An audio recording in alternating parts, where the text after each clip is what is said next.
这个苹果耳机呢就可以用 C 口来充电了。欢迎收看本期视频。苹果发布了最新款的降噪耳机2代，增加了一个挂绳，还有蜂鸣的声音，但是依然是闪电的接口。那么今天呢，我们打算给一个耳机改一个 C 口同样的是降噪耳机的1代。当然这个电视仓是有问题的，插入充电线指示灯不亮，不能充电。本期视频主要是如何改成 C 口，所以如何充电就不作为展示了。在改 C 口之前呢，我们需要了解一下它的空间够不够。我们拿一个切割的充电仓，横向切割可以直观的看到里面。拿一个 C 口的母座，我们这样插进去之后呢，然后把它的内衬给放进去。如果没有问题的话，不挡的话，基本上就是没有问题的。比对了一下，两个接口的尺寸呢 ，C 口要稍微小一点，所以问题的话不是很大。改 C 口的接线方法跟之前我改装过苹果6的一个视频改装方法是一模一样的，所以的话，我们的改装焊接的时候呢，就不过分的详细介绍了，我们直接快进给大家看一下如何去改装。充电的故障呢已经修好了，接下来呢，我们直接给它改装 C 口。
已经改装完成了。改装非常简单，苹果所有闪电接口的开孔尺寸跟 C 口的尺寸是一模一样的，连指是通用的，不需要任何扩孔就可以直接改，而且非常的严密，所以苹果的设备可能为后期全部改 C 口做准备，可能模具的话是通用的。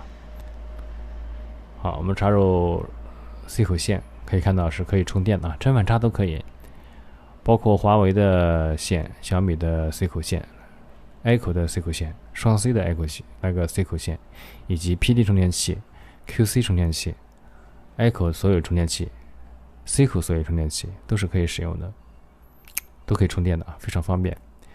有的人会问为什么要改成 C 口？因为使用降噪耳机的话，有可能不使用苹果手机，所以就不需要再准备一根苹果的数据线。这个是 Echo 的 C 口，可以看到也是可以充电的，有闪电的图标。那这个耳机呢，后期就不需要用苹果的线给它充电了，非常的方便。好，感谢您收看本期视频，下次节目我们再见，拜拜。